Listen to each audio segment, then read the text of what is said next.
The title for today's lecture is Methodology in Studying the Old Testament through Covenants and Genealogies. In John chapter 5, verse 39, Jesus said, "You search the scriptures because you think that in them you have eternal life, and it is they that bear witness about me." So as we study the Old Testament, let's bear in mind what Jesus has said in this verse and seek to discover Jesus that is in the Old Testament.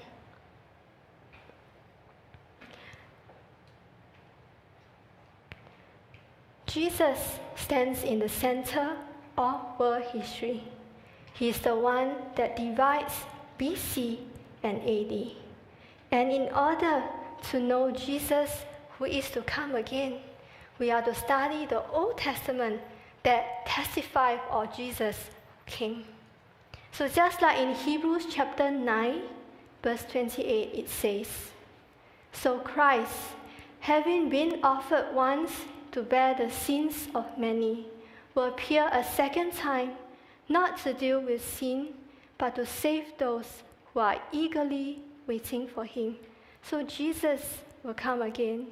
And by studying the Bible, the Old and the New Testament, we can come to recognize Jesus who is to come.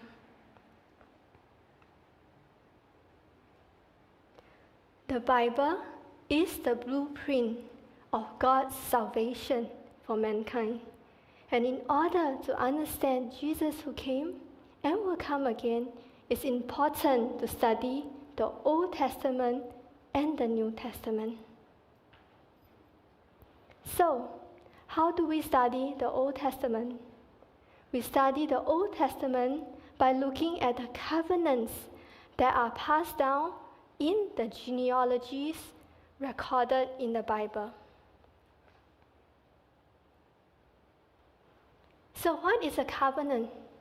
In Hebrew, a covenant is berit, and it is a mutual agreement between two parties. And this agreement is between God and mankind, and it is an unilateral agreement.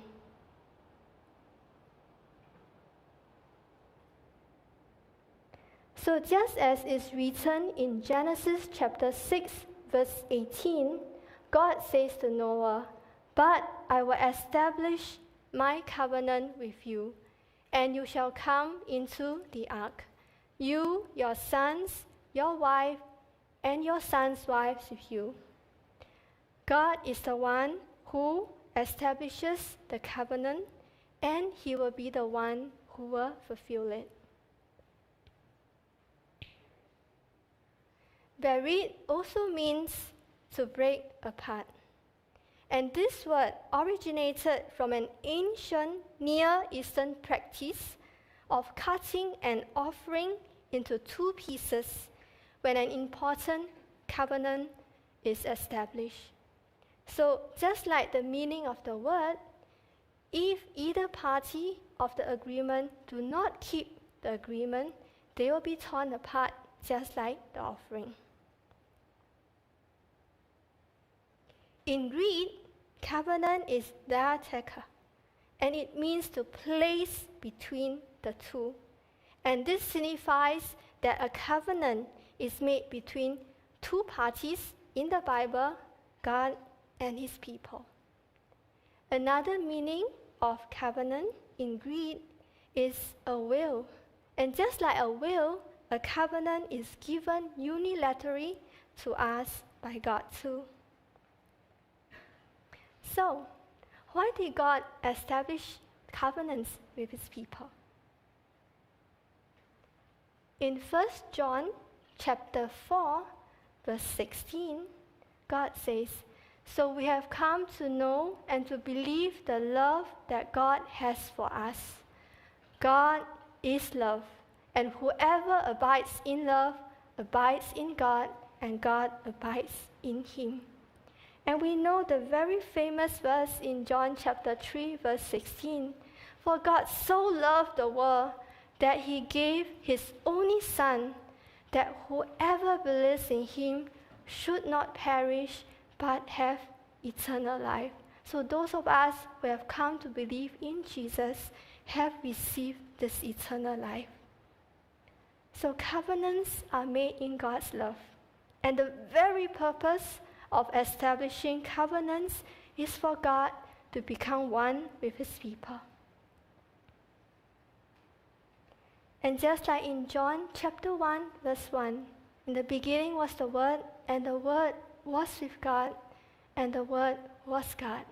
And this Word, in verse 14, it says, it became flesh and dwelt among us, and we have seen his glory, glory as of the only Son from the Father, full of grace and truth. Jesus is the Word that became flesh. And because of that, he is the fulfiller of God's covenant when he came as flesh to dwell among his people and become one with them. In Genesis chapter 3, verse 15, we see the promise of the woman's seed. Jesus Christ is the promised seed of the woman. So by coming down as the woman's seed through the Virgin Mary, he became the very fulfillment of that promise recorded in Genesis 3:15. So now let us look at the characteristic of a covenant. There are two characteristics.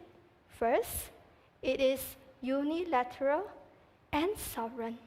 So although a covenant is an agreement between God and man, it is always initiated by God. After the fall, mankind has lost the ability to enter into a covenant with his Creator, who is God. And second, it is eternal. Just like the nature of God, God is eternal, and the promise that he makes is also eternal. So what are the types of covenants in the Bible? We can see three over here: the covenant of works, the covenant of redemption, and the covenant of grace. So let us now look at the covenant of works. After God established the Garden of Eden, he placed Adam inside it and entered into this covenant with Adam, who represents all of mankind. And why is it called the covenant of works? In Genesis chapter 2, verse 17, we see the command of God to Adam. But of the tree of the knowledge of good and evil you shall not eat, for in the day that you eat of it, you shall surely die. So, the covenant of works is called its name because Adam's survival depends on his work. If he obeyed God and did not eat from the tree he's not supposed to eat from, he lives. And if he disobeyed God and he eats from the wrong tree, he dies. So the survival of Adam depends on what he do in the Garden of Eden. So we all know what happened to Adam, right? He fell. And in order to restore mankind, who was kicked out from the Garden of Eden, God entered into a covenant, which is called the covenant of redemption, with Jesus Christ, and worked to fulfill this covenant through him. So the covenant of works, which Adam could not keep, is now passed on to Jesus through this covenant of redemption. And in order to fulfill this covenant, Jesus must do two things. First, he must put on the form of humanity. Second, he must pay for the penalty of sin. And just like it is written in 1 Corinthians chapter 15, verse 45, thus it is written, the first man, Adam, became a living being. The last Adam became a life-giving spirit. So, the first Adam in the Garden of Eden could not keep the covenants of works. And by dying on the cross for us, Jesus himself became the second Adam who fulfilled the covenant in full obedience. So with Jesus' death on the cross, God the Father forgave the sins of his people and also us today. And he bestowed upon us the grace of justification. And the covenant of redemption is the very foundation of the fulfillment of the third covenant, the covenant of grace. Okay, now let us look at the covenant of grace. The covenant of redemption is established between God and Jesus to redeem fallen mankind. The covenant of grace is established between God and mankind.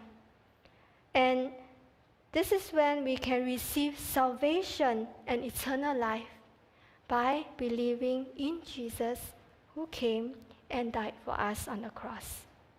So this covenant of grace is given not based on our works, but truly and only by the grace of God alone. So next, we will now look at genealogy. So in Hebrew, genealogy is called Toledo. And the history of redemption speaks of three major themes: the creation, the fall, and the restoration of man. And we can clearly see these themes in the lives of the people recorded in the genealogies. And by studying the names and years of the people, we can come to understand how God has worked in their lives. So when we look at genealogies, we look at the structure and the flow. And in structure, there is the order and the format of genealogies. First, we have the linear ascending order, and that is the Lucan genealogy in Luke chapter 3. And we also have the linear descending order, and that is the line of Seth in Genesis chapter 5. So, the linear ascending order leads the one at the very end to the one at the very beginning, whereas the genealogy recorded in the line of Seth in Genesis chapter 5 records the first generation to the last generation. And there's two formats. There's the vertical format, and it records the direct line of offspring. That's the genealogy we can see in the line of Cain, in the line of Seth, recorded in Genesis chapter 4 and Genesis chapter 5 respectively. And the horizontal format, like some of the genealogies recorded in 1 Chronicles. Next, we look at the flow. There's two distinct flows. First, the faithful. These are the ones who live to obey and fulfill God's will. And this is seen in the line of Seth in Genesis chapter 5. And there is also the unfaithful. And these are people who live to disobey God and to stand against God's will. And these are the people in the line of Cain recorded in Genesis chapter 4. So beginning from Cain's act of murder to Herod's conspiracy to kill the baby Jesus, and even until now, Satan has not stopped working, and his relentless effort to stand against God and his work has never ceased. So it began from the beginning. It runs parallel in the history of redemption and will continue until the end. And the genealogies of the unfaithful will come to an abrupt end and will eventually perish because they stand to oppose God and His chosen people. The genealogies of the faithful remain standing in the midst of it all, in the center of redemptive history, to bring about the coming of the Messiah. And covenants in the Bible are made by God with individuals in the genealogies of the faithful. So we can understand how God works in His history of redemption by studying the lives of the people in this genealogy. And by understanding how God works in their lives, we can then understand how God is working in our lives today. Let us pray.